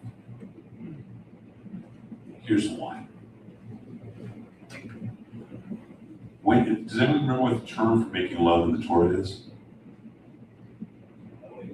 To know, ladat, exactly. She just had this look of, she was so proud of you just now. To know, ladat. Adam knew Eve. Abraham knew Sarah. It's a different term when it's about lying with someone, laying with someone, having sex with someone. Making love is to know. So we make love, we know our partner, they know us, right? The vulnerability, the intimacy, the vulnerability of you're open and vulnerable for the man and for the woman. Well, you can't have that experience of Yehud with God without being vulnerable as well. It's really important to understand we put up these masks, right? Put up this mask. You know what? I'm protected now, but you can't see me, so I'm protected, but I can't see you either, can I? We wear psychological, emotional armor. It protects us from getting hurt, but like any armor, you can't feel the subtleties of the wind or a butterfly landing on your arm. To be vulnerable before God. How do you describe that to anyone? Well, the easiest language in humanity is to say to be vulnerable with your partner. Again, going back, recapitulating our wedding vows, not our wedding vows, but our ketubah. If we did that on our anniversaries, how powerful would that be for each of us? And to feel it again, to feel, oh, yeah, that's my phone. That's my phone. Oh, you know, all the good, the bad, the ugly, the beautiful, all of it. By being vulnerable like that, we deepen our relationship with our friends and family, right? If that is true, how much more so is it true to allow ourselves to be vulnerable with God? And that's why Song of Songs is in the language of making love. I used to tell students to go to Marymount. I used to tell guys this: if you go out on a date and you read your Song of Songs and you don't get lucky, you ain't ever going there. I'm sorry. It's extremely. You can read it on your own. It is extreme. Now, so what happened? So you had a great comment about Catholic Bible earlier, right? Almost all Bibles you will go to, and in Jewish ones will say, according to the allegorical translation by Rashi, are based on allegorical translations. They are not. This is a literal translation that you have here. The literal translation talks about what? I'm not going to read it. I'm going to Stan, Alan, or Roger.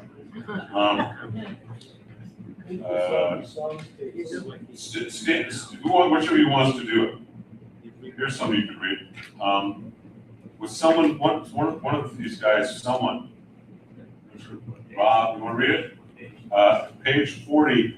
If you can start reading. Who has page 40? Randy, if you kind of start reading page 40, chapter 4. This is a nice one.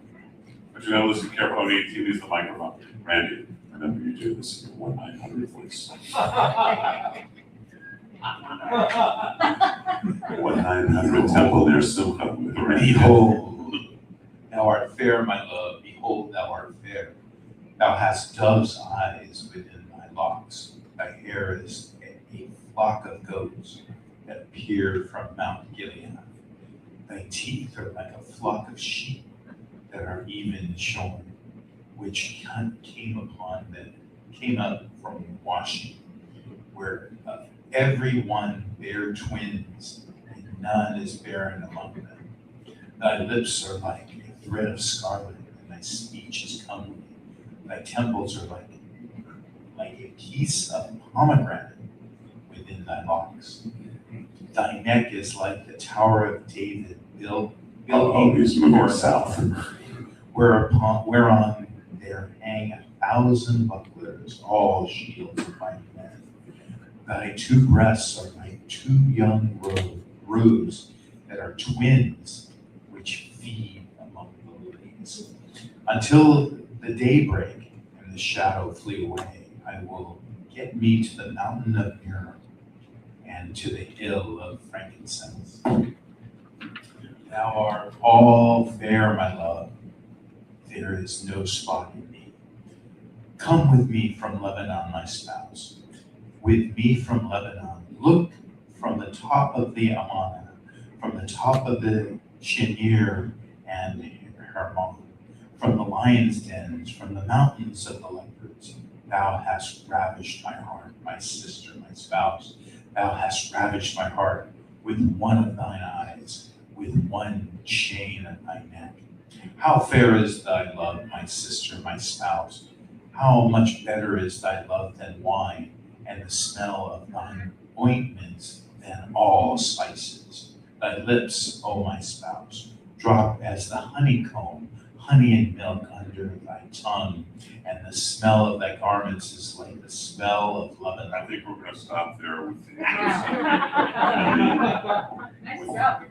Yeah, with this, yes, so it's, well, you can't leave, well, we only got a couple, you got. But wait, there's more. There's one, so, we're almost done, I said, okay.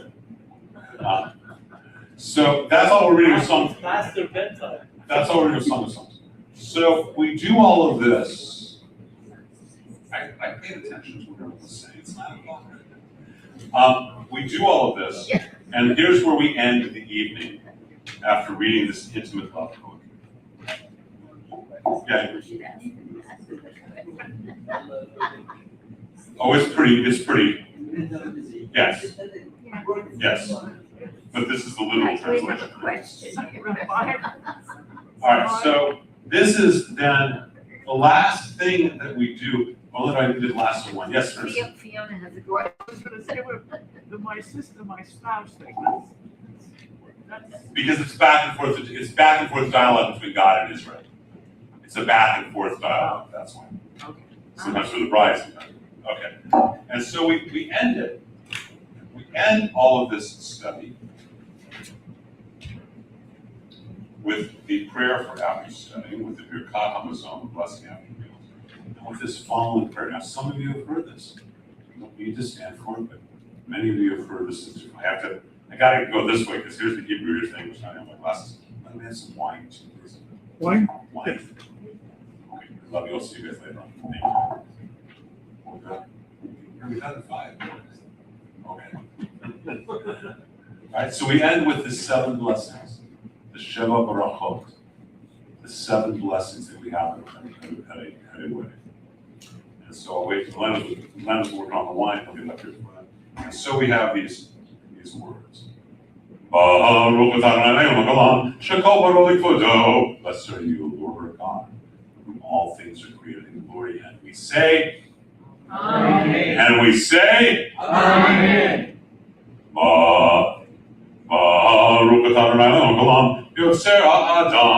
Blessed are you, Lord our God, ruler of the world, who formed humanity. And we say, Amen.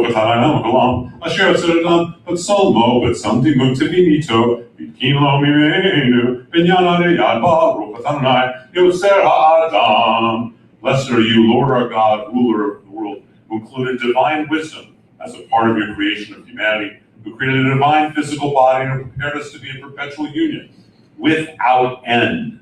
Blessed are you, Lord our God.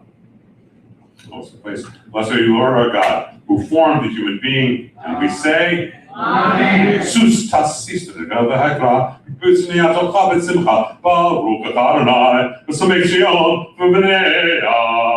Let our rejoicing be intensity upon intensity, as we now give birth to a new life together in fullness and joy. Blessed are you, Lord our God, who gladdens the heart of the world with your children. And we say, Amen. Remember, these are not just between men. Right now, these are between us and God.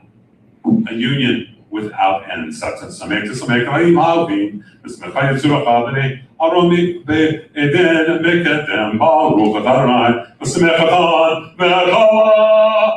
Gladden these beloved companions. It's us and God, even as you rejoiced in your creation of the Garden of Eden so long ago. Blessed are you, Lord our God, who gladdens the bridegroom and the bride. And we say, Amen.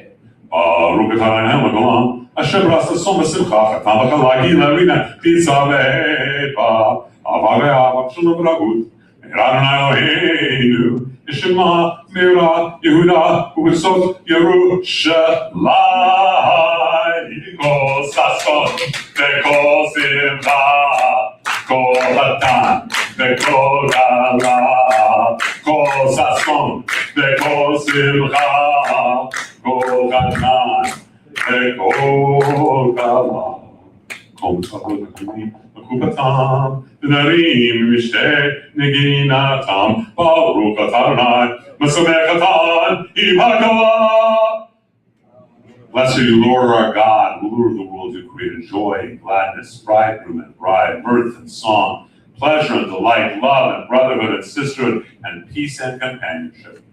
Creator of the small and the large, may there soon be heard in the physical world, in the hearts of all your creation, the voice of joy, the voice of gladness, the voice of the bridegroom, and the voice of the bride, the voice of jubilant bridegrooms from their canopies, and of young people from the feasts of song. Blessed are you, Lord our God, who gladdens the bridegroom with the bride. And we say, Amen. We rise to the ultimate, bless you, the ultimate sign of partnership.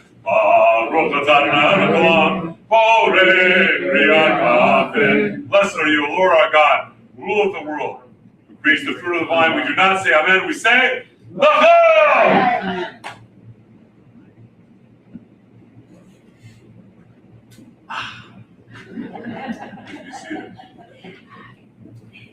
So I heard you when majority of people said 9 o'clock. Okay. 9 to 10. How did I do? Perfect. Okay. Do you guys get how special this is then? What this really is about? It's not about the study per se. It surely is not about the book of Ruth. Only it is not about even Song of Songs. This is a night that is a teaching on a macrocosmic and microcosmic level. The microcosmic level is we should say this with our partners, with our husbands, with our wives all the time. Right? Do you remember why you fell in love with Alan? Can you share, or is it just too embarrassing? Decent, like thought he was very sweet and decent and honest and transparent. Boy, were you wrong. No, you were absolutely right, weren't you? Yeah.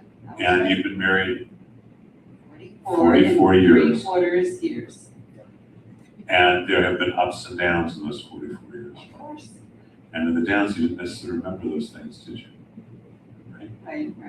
Stan, almost 50 years. I'm asking you, I should ask Suzanne. You married, like all of us, you married up above your class, so I'm gonna ask Suzanne. So it's the right thing to do. So Suzanne, 50 years, almost, is what I'm sure, right? Do you remember why you fell in love with Stan? Many things. Just a couple, or one? His personality and his love of everything.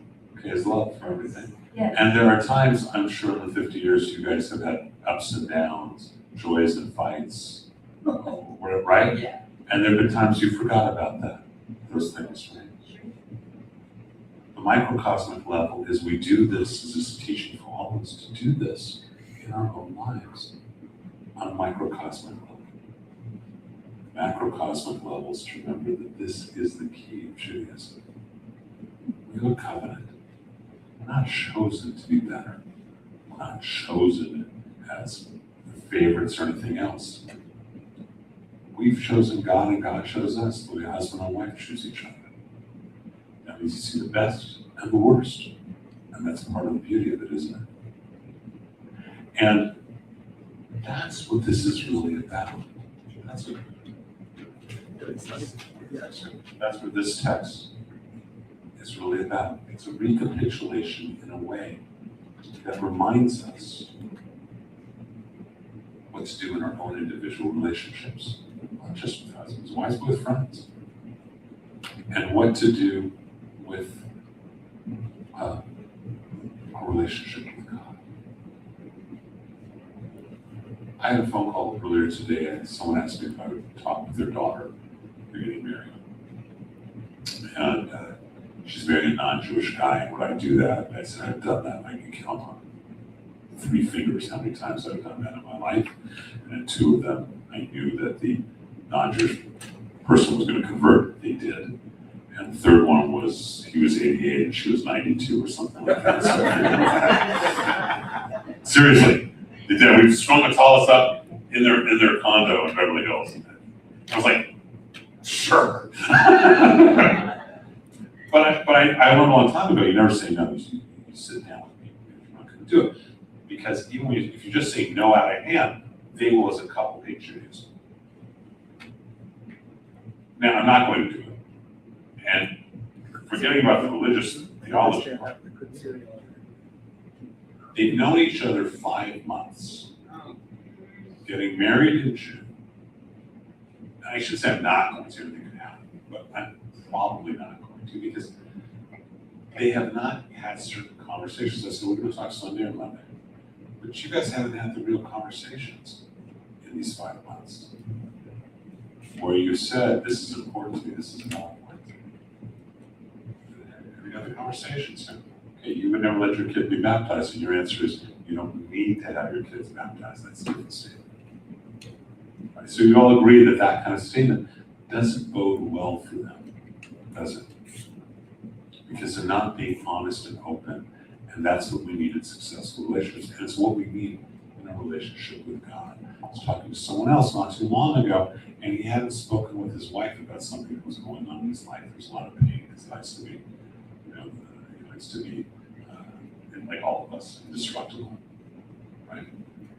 And when he talked to her, A, I think he physically started feeling better, but B, it opened up another place for them. He just didn't want her to see him in a weak way or whatever way, which is all silly because the more transparent we are, the stronger we are, isn't it?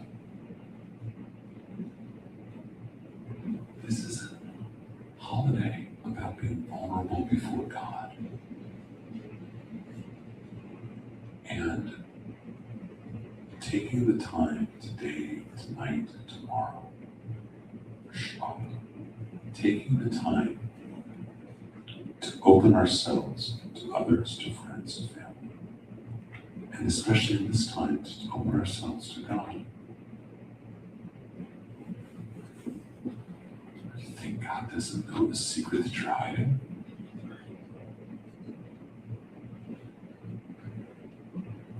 How many of us are parents? And when your child does something wrong, that can always be fixed, can't it? If they're upfront, honest, and transparent about it. True?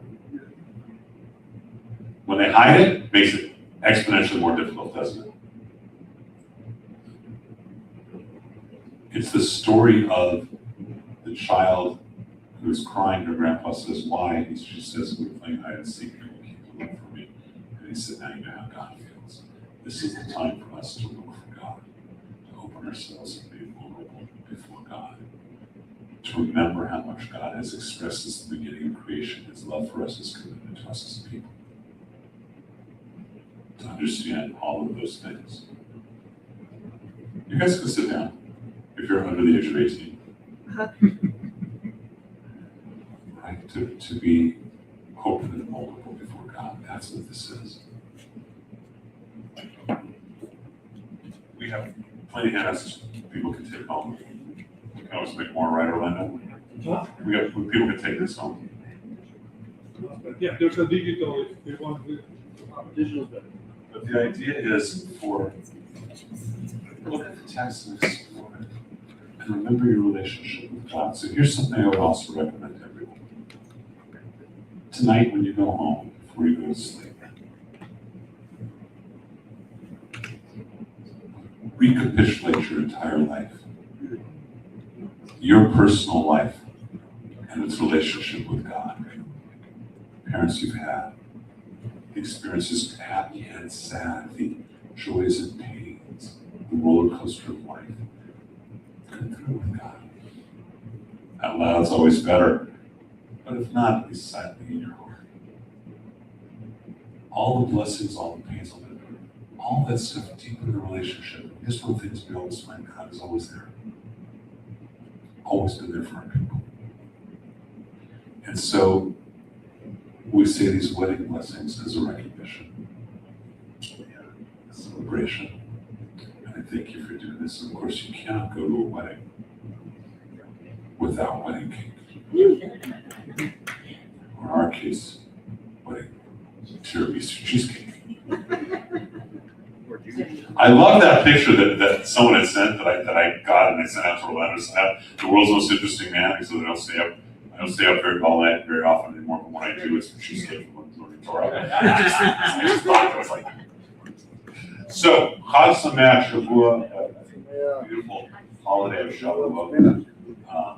And I hope this is a while we all hang out and enjoy all those things and take that on. So I hope this is good. This is the actual text. Thank you guys. Valuable, worthwhile. Chag Sameach. Cheesecake on the way. Tell Ron the cheesecake's on the way. Do you figure out how to ship it to him in Idaho? Yes. You gotta figure it out. I'm serious. So,